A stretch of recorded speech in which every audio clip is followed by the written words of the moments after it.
So around 2 years ago in May 2022, I bought Charlie Morgan's course. At this time, I basically knew nothing about appointment setting, sales. I didn't have a niche. I didn't have any understanding of the internet marketing space.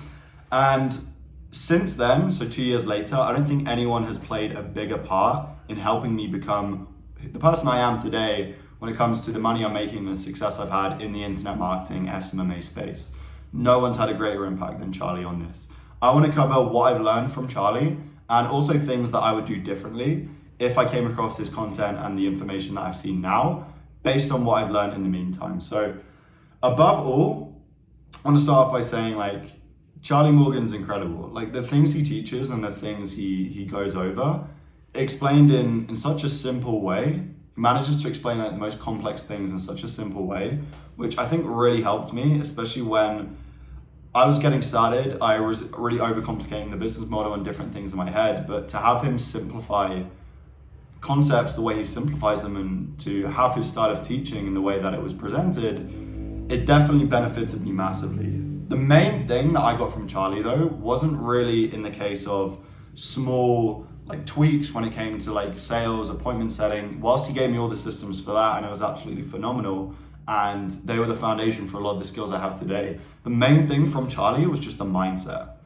And Charlie gets a lot of his mindset content and a lot of the mindset stuff he teaches is directly from Sam Ovens. But I would never have came across the information that Charlie puts forward that Sam Ovens puts forward without learning it from Charlie. Charlie puts his own unique spin on that. And he uses a lot of storytelling aspects to relate a lot of the core mindset principles from Sam in a way that's digestible. So it's really the mindset content he teaches is very much synonymous with Sam Ovens. You have to become the person to achieve the goal, right? And Charlie had a really good 7-step video mindset module in his course that really broke down what that entire transformation looked like. So from the way you see the world, your paradigm, to how to set goals, to how to overcome the resistance towards doing the work, to how to break past the peaks and troughs that you're probably dealing with in some aspect of your life. And then also how to use affirmations and visualizations to become that person you want to be, combined with a relentless work ethic. That stuff was truly life-changing for me. And I still do core things that he teaches in that mindset training. I still apply that 2 years later, and it's extremely timeless. So the mindset was probably one of the biggest forms of leverage and the biggest needle movers that I got from his course. And that's not even to mention the technical stuff. Booking meetings was really good. It gave me a really foundational understanding of how to book meetings. I still use some of the strategies that he taught in version 1 of his program today, and they still work. Again, I've tweaked some of them, I've tested them over time, so they look very different to what he lays out at face value, but booking meetings is incredible. I'd say sales, the course content on sales, it was good. Could it be better? Yes, for sure. But booking meetings was invaluable, the mindset training was invaluable, and just the sense of community, I think, was really good.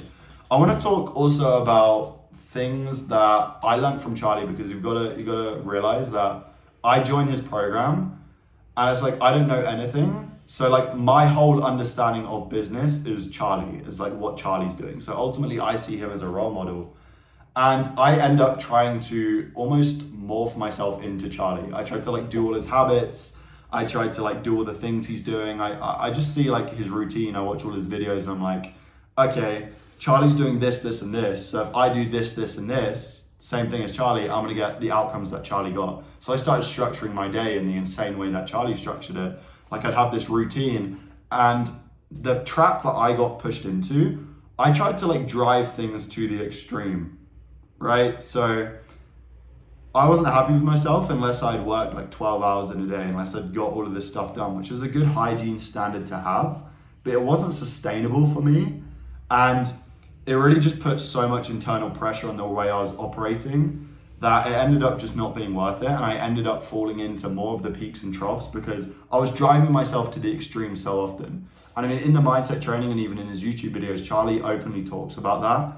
And I think by watching all this mindset content and by seeing that this was a problem for him, and then me literally doing the exact same things, which would make that a problem for me as well, that was so in my brain that it was only like a few years later that I could truly escape the ruts and the peaks and troughs that Charlie had, because I was almost trying to morph myself into Charlie. And to me, because of the mindset training that he covered and the concepts that he explained, it was like an inevitability. I was never gonna not have these ruts. But as soon as I actually took a step away from the content, I started exploring different mindset things. It really made me apply the principles that he teaches in a whole different light. And it made me realize, okay, I can take a lot of these core principles, but I can also do what works for me. And I can take different things from different places that I'm learning and apply it into my paradigm in the way I see the world to make sure that I'm in the highest energy state so I can eliminate these ruts and I can do above all else what matters, which is just being consistent with the things that are going to move the needle. Again, like kind of linked into what I just said, it was trying to be him. So I think too many people in life, like they see this person, like they join a course, they join a program, whatever, maybe they look at someone on YouTube and they try and model their version of success, like the person they're looking up to. This was undoubtedly me. Like I thought that I had to have Charlie's lifestyle. So Charlie's like very much a component of just lock yourself in a room, focus, work, don't travel, almost don't have fun to some degree. Like it's kind of the vibe that he comes across in his content, like to some extent.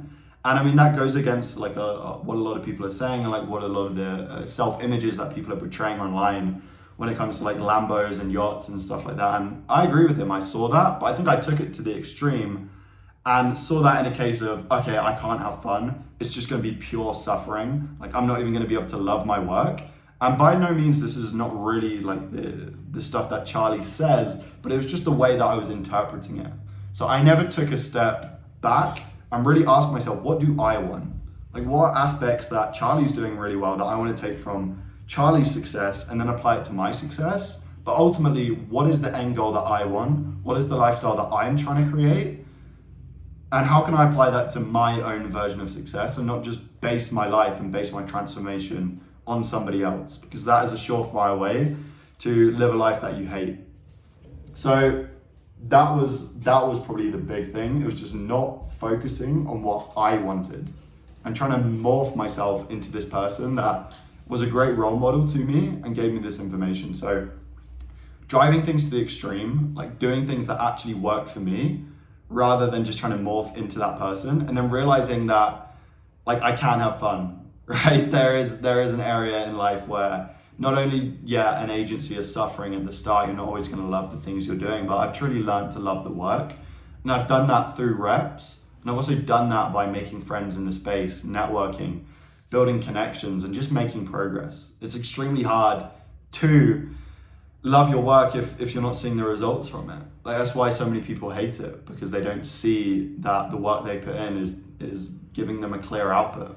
So I'd say those were the mistakes I made. Trying to become a person without truly asking myself, what do I truly want from this? What are my goals? What's the lifestyle that I'm trying to build? Trying to drive things to the extreme and really just looking at through a lens of, okay, this is only just going to be pure suffering. Because honestly, that's such a sadistic way to look at what you're doing for the rest of your life. Yes, I'm not saying it's not going to be hard. I'm not saying there's not going to be days where you want to give up and you don't want to do the work. Absolutely, it's going to be hard. Like otherwise everyone would be doing it and would be billionaires. But like it is fun, right? There are elements that it's going to be that are fun. You can make it fun. You can learn to love it, and that can happen a lot sooner than you think. So that is what I wanted to talk about. I really wanted to just talk about main things I'd learned from Charlie Morgan, also mistakes that I'd made when learning from him.